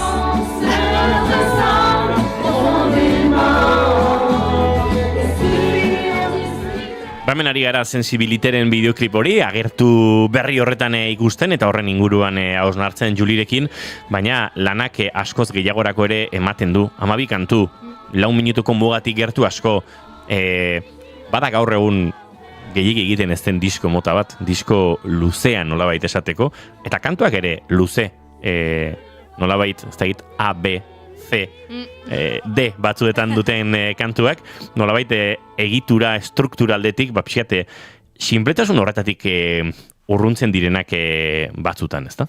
Bai, nire lehen diskoa da, eta erran hainitz gauza erraiten nahi ditut, eta behar ditut ere. Beraz, erabaki nuen 12 kantu idaztea, euskaraz eta frantsesez. Frantsesez da nire amaren hizkuntza, eta euskara nire aitatxi eta amatxiren hizkuntza, beraz beti entzun nuen haien etxea euskara, eta orain ez dira hemen, baina haiek ere bizi arazteko garantzitsua da niretzat euskaraz kantatzea. Beraz, duela 10 urte haekan naiz, euskara ikasteko, orain formakuntza intensiboan, eta orain aho naiz, zeren eta nire kantuak idazten alditut euskaraz, eta espero dut nire maila goratu izanen da. Ezberdina zaizu prozesua, balegia, izan ditugu euskal kantari elebidunak gurean, uste dut soilik hegoaldekoak, alegia gazteleraz, espainolez eta euskeraz egiten zutenak, baina esango nuke euren kasuan euskaldun zahar edo direla bi hizkuntzetan, alegia gazteleraz eta euskeraz txikitatik aritu direla, eta han eta hemen sentitzen dutela momentu batean ze hizkuntza aukeratu. Zure kasuan hizkuntza beranduago bereganatze horrek sortzen du prozesuan aldaketa bat, eta bestetik amatxi eta itatxiren hizkuntza izate horrek ere emozionalki ez dakit beste nunbait kokatzen ote zaituen sortzerakoan. Bai, egia hainitz pertsonek erran zidaten. Euskaraz kantatzen dudanean, nire hautsa desberdina da, emozio berezia da, ezakit, baina nire ustez nire amatxi eta apitxi nirekin dira eta indar bat emaiten dute. Eta nire prozesua nola egiten dut, nire frantsesko kantuak erresagoa da, biztan dena. Eta euskarazko kantuak, euskaraz idazten ditut, akatsik gabe saiatzen dut, eta gero nire irakaslea, euskal irakaslea zuzentzen du nire hitza. Eta Batzutan gertatuko da, zuk dagoeneko lelo batean, estribillo batean baduzula neurri perfektu bat, eta irakasleak diola, hitzau aldatu egin behar da. Eta, no, shit, kakazarra, zer da hemen, ezin da. Hori da, ez da posible, akats bat egiten dudanean, testua osoa aldatzen behar du, kasik, euskara oso zaila da. Beraz, oso azterketa oso ongi da niretzat. Bueno, gauzat esango dugu, euskarazko akatsak euskal musika gintzan desente ikusten eta entzuten dira, Beraz, egunen batean akats txikiren batek behar badu salbatu lelo bat, salba ez dala, edo, zuk erabaki, baina ez da izan horrelako inposizio linguistiko bat beti. Sortu eta gero kantuak jantzi, diskonetan, ez da gitantzen baten da, pop musikarako joera bat, pop musika lehun goxoarako joera bat, ez dakite sortzerakoan zuk konponketa hoien ikuspegiari izaten duzun dagoeneko, gerora musikariekin elkartzean eraldatzen diren, denetatik gertatzen ote den, baina nolakoa da pixkat jazte prozesu hori edo sortzen duzun hori, ikusi dizudanagatik eta uste dut gitarrarekin bereziki sortzen duzula, ez da? Eta handik bandarainoko bide hori nolako izaten da, Juli? Bai, astapenean nire gitarra bakarrik nintzen, beraz oso desberdina zen, astapenean nire kantuak desberdinak ziren. Eta bai, gustatzen zait hainitz pop rock estiloa, gustatzen zait adibidez Taylor Swiften mundua, eta inspiratu zidan hainitz, Taylor Swift. Beraz, bai, gero musikariak serkatu nituen, eta otatu nituen bi gitaristak, bat basu, bat bateria, eta bai, nahi nuke eman leku handi bat gitarraren zat, zeren eta gitarrista nahi, pixkat gitarrista naiz, eta nire pop rock munduan gustatzen zaitainitz gitarrak. Beraz, badut gitar bat akustikoa eta gitar bat elektrikoa, Xabi Bizturekin. Eta orain, nire kantuak oso desberdinak dira, hastapenean baino. Eta zinez nire estiloa da orain, aurkitzen dut nire estiloa eta oso konten naiz. Profitant des moments de tendresse, ma main dans la tienne sous le drap, prolonge la dernière caresse, je suis là assise près de toi. Nolabait musika eta zure kantuak egiteko prozesu honetan iritsi berria zarela esan daiteke, diskonek hilabete gutxi ditu, nolabait estenan ere, eta euskal estenan zure burua kokatzen eta orkesten ari zarela, baina musikarekin harremana eta kantuarekin harremana ere lehenagotik bazetorren, edo ikusi zaitugu holtzetan, ikusi zaitugu antzerkiaren mugetan ere bai, nolakoak izan dira zure aurreko urteak, ez? Julie kantariaren aurreko urte musikal horiek edo. Bai, dut hainitz proiektuak, nire bilbidean, hasi nintzen orkestra batekin, bestak alaiturik, nire udako lana zen, beraz, hasi nintzen horrekin, eta gero kabaret alde batean ere naiz, beraz, kantatzen eta dantzatzen eta antzerki egiten dut ere, oso desberdina da ere nire proiektu eklor baino, eta orain eklor proiektua oso desberdina da, zenta ni naiz Julie eklor proiektuan hori. Dibidez kabaret aldearekin errola bat dut eta ez naiz egiazki Julie, beraz esena gainean showgirl bat delako naiz, baina eklor proiektuan ez da hori, nire bihotza hitz egiten du, beraz nire bizitzari buruz hitz egiten dut eta kantatzen dut, beraz nire bihotza hitz egiten du. Asko zerrexagoa izango da. Beste showgirl papera hartuta holtza gainera ateratzea, ez da? Bestea, aipatzen zenuen bihotza zabaltzearenak, horrek, bertigoa edo. Zinez oso zailagoa da niretzat nire bihotza idikitzea, eta erraiten dut hori nire kantuan ere,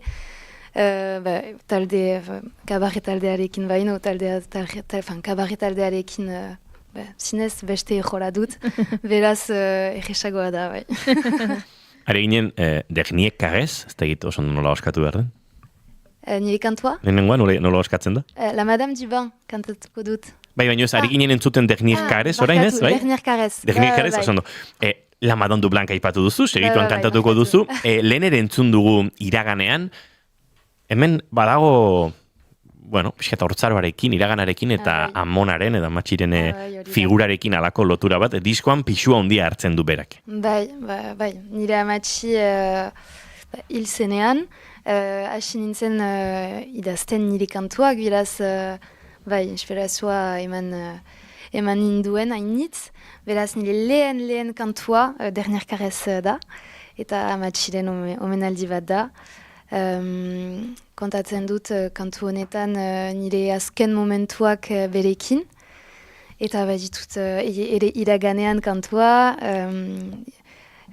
azaltzen ditut nire oroitzapenak, aurroko oroitzapenak, eta ere la Madame Dubin nire amatxi da ere, beraz leku handi bat hartzen du nire bizia eta nire diskoan. Uste dut, La Madame Dubin eta Monaren inguruan egindako orkezpenaren ostean, lehen kantu bat entzuteko moduan izango gara. Zerbait gehiago jakin behar du entzuleak edo nahiko azaldu diogu dagoeneko kantuaren inguruan? Pixkat, La Madame Dubin nire amitsi da, Alai kantu bat da. Baina bere bankuaren historioa kontatzen du, kantu honetan. Zerenetan nire amatxi gustatzen zitzaio hainitz bere bankuan egoitea, egunero, eta agurtu zuen pertsonak egunero, eta momentu alaia zen beretzat, momentu simplea bainan alaia. Eta gero kontatzen dut ere nire kantuan, bankua desargatu zen goiz batean, eta ez dakigu nun, eta triste da, eta gero nire amitsi ere desagertu da. Hori da, la Madame Dubon historioa. Jo, negarra egingo dugu eta oraindik ez dugu abestia entzun. Aizue, hause historioa eta kantua segituan. Juli, zoaz gure set akustikora eta entzungo dugu lehen kanturi.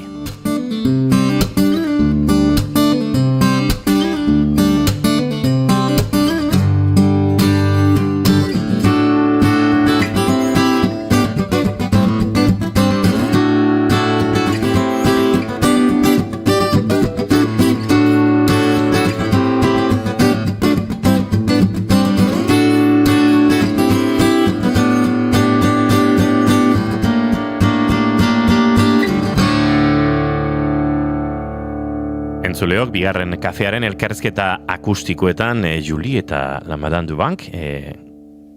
Juli, nahi duzunean.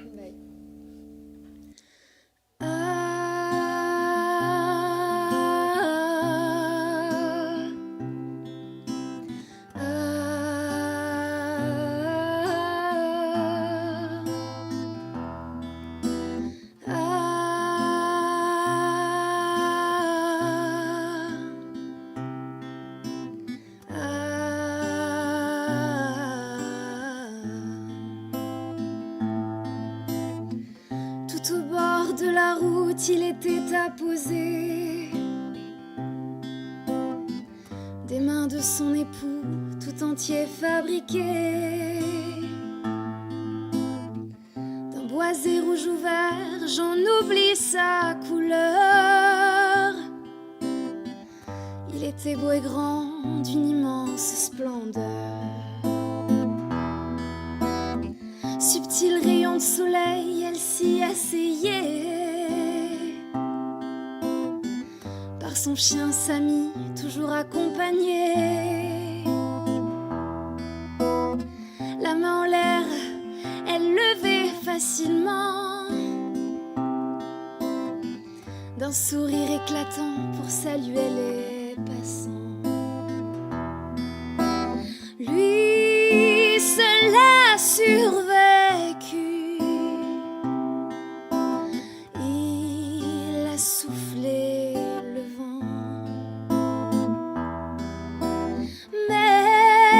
qu'est-elle devenue, la Madame Dubon? Même sans la connaître, les gens la saluaient comme un rituel à l'aube allant travailler. Il reconnaît les visages du quartier sombant. Depuis des années, il était leur ascendant. Il a soutenu au fil des saisons, dans ses peines et ses deuils avec tant d'affection. Le temps passant, le banc seul un jour se trouva. Face au jour défilant, personne la remplaça. Lui seul a survécu. Il a soufflé le vent. Mais qu'est-elle devenue, la Madame Dubon? Le banc disparut un matin d'été. Embarqué dans la nuit par des hommes malveillants. La madame disparut un soir d'hiver, emportant avec elle les sourires des passants. Lui seul a survécu. Il a soufflé le vent. Mais qu'est-elle devenue? La madame du banc.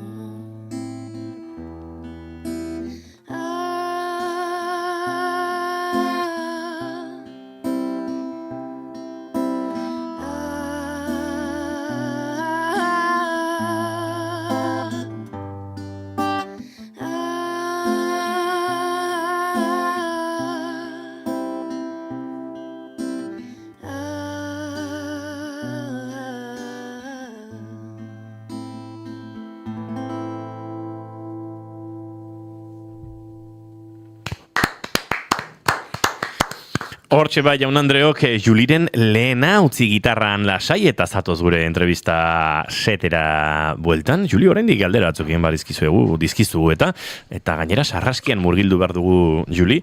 Bueno, gaur uste dut bereziki txalotu behar dugula gure sarraskian Kandidu Urangaren ahotsa, Goya sarietarako izendatu zutelako batzu, eta atze txapa eman dugun, Kandidu Urangak bigarren, beti gaizki izaten dute... Bigarren mailako aktore honena bezala itzultzen dute leku askotan, taldeko aktore honena bezala ere.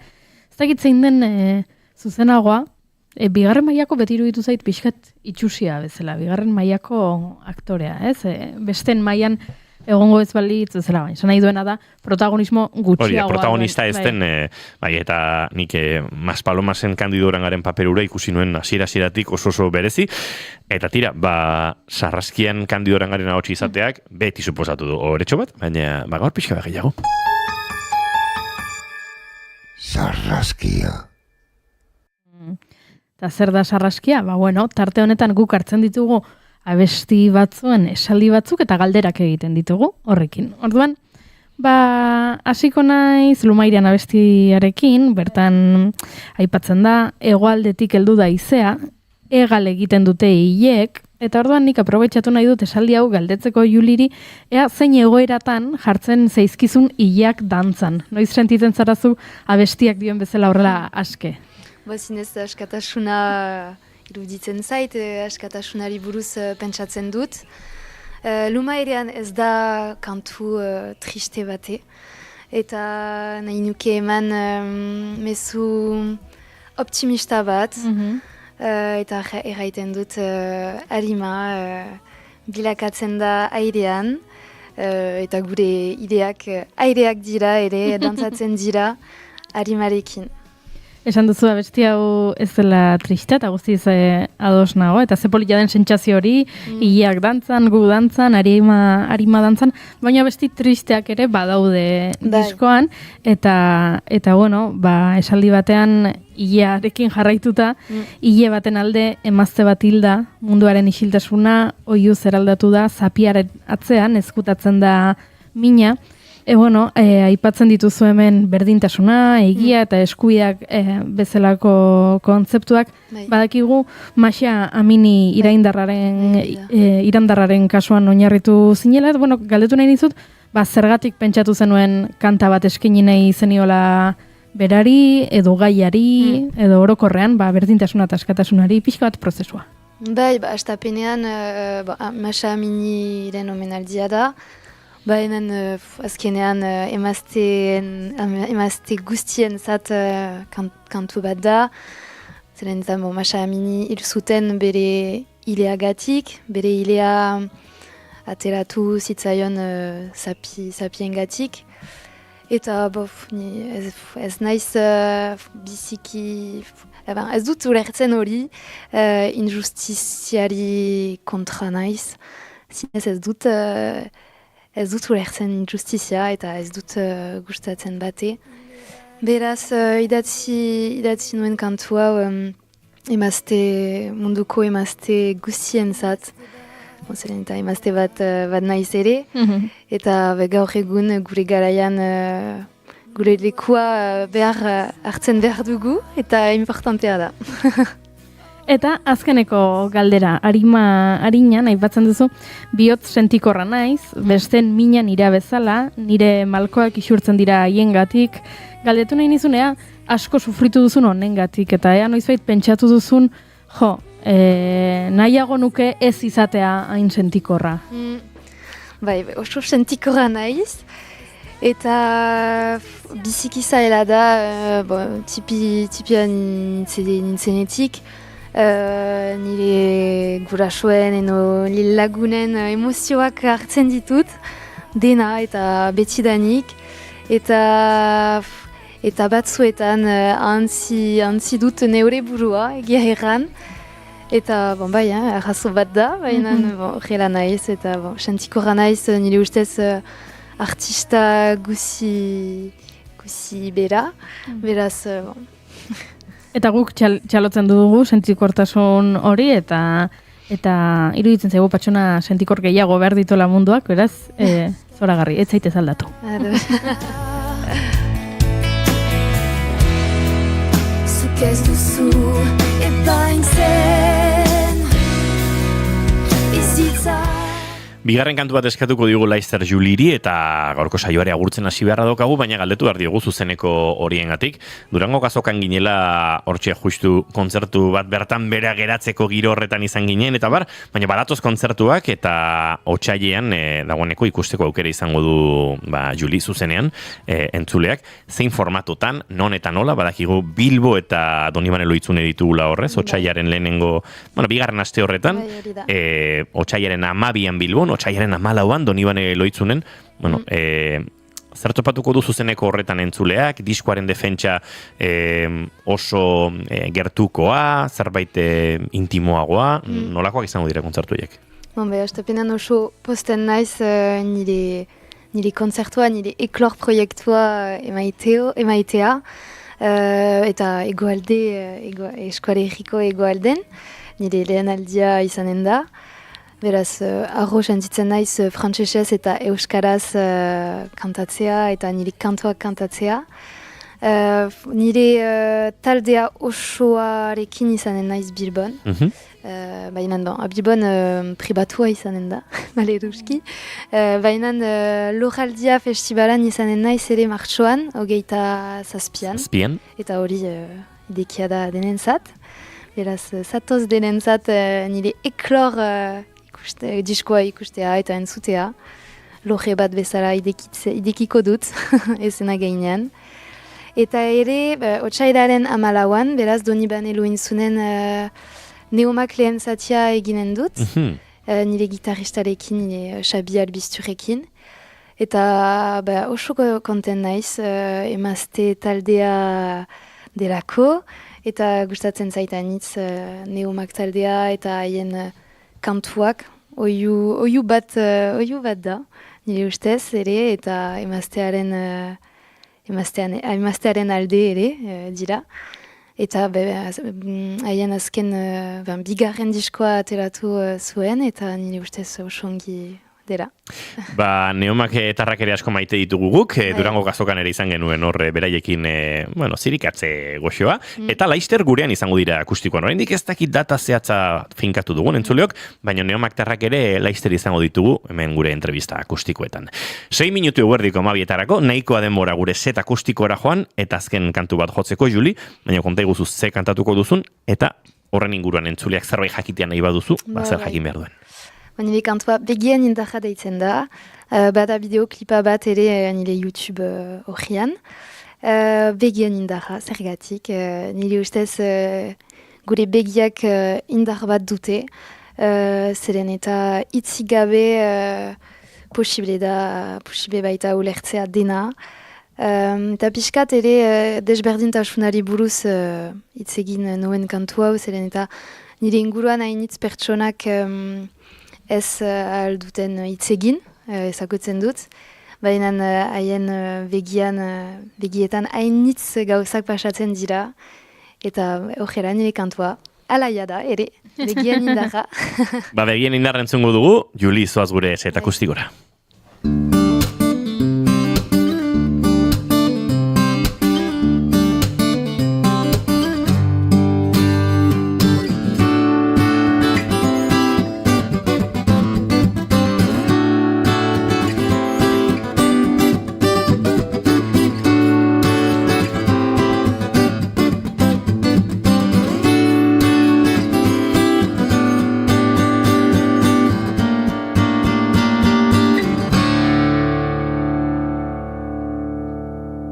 Bigarren kafearen elkarrezketa akustikoetan prez da Juli, zubitoa 3. trastean kokatu eta afinazioa behar bezala txokunduko du eta bera prez dagoen momentuan, nahi duzunean, Juli, aurrera.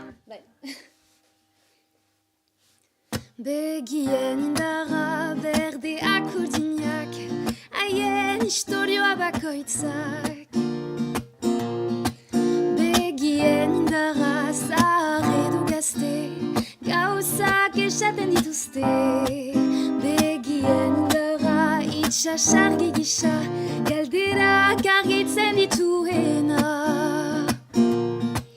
Begien indarra agur bat betiko, aitormena baino gehiago.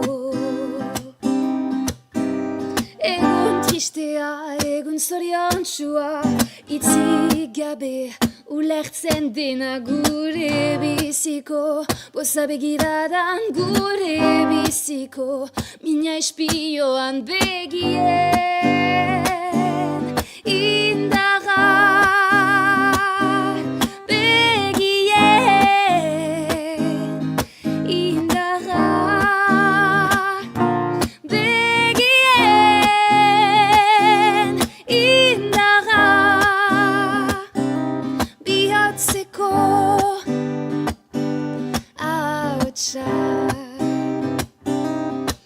Begien indarra umedoak abe bat, sortu dira malkoak. Begien indarra modioa nahi luke, sufrimendua hainbeste.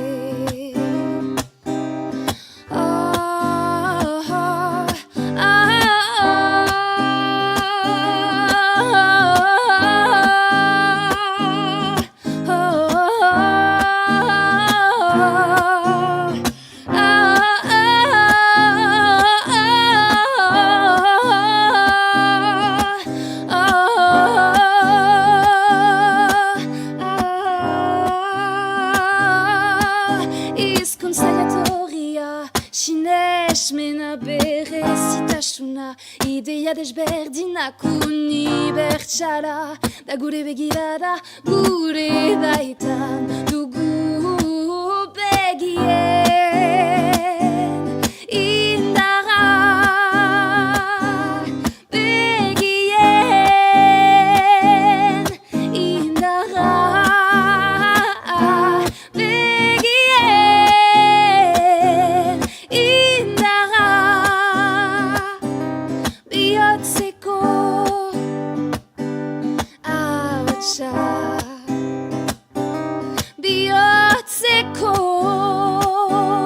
ahotsa. Wow, hortxe ba, Juliren begien indarra, eta honekin agur esateko moduan izango gara. Minututxo eskaz gaurko saioa bukatzeko, Juli, mila esker gaur gurean izateatik, horko mikrotik agurtu zaitakegu. Rever pixka bat kenduko diogu akaso, eta konponduta izango dugu. Zortion kontzertu horietan, eta ikusiko zaitugu, holtzetan batean edo bestean, gertu edurruti baino topatuko zaitugu. Ados, mila esker gainitz. Mila esker entzuleok, eta zuei ere eskerrak, eneko Iturbe bagoaz, zu bihar ere igual hemendi bueltan ibiliko zara. Bai, agian ikusiko dugu. Goiuri, zu bihar bai ala bai hemendi bueltan ibiliko zara, eta gure tani ere entzuleok, hementsi izango naiz. Bihar goizeko 10:05 bigarren kafe hartzeko txanda, orain informazioaren unea, hemen naiz irratian zintzu ibili ondo izan, eta bihar arte, aio!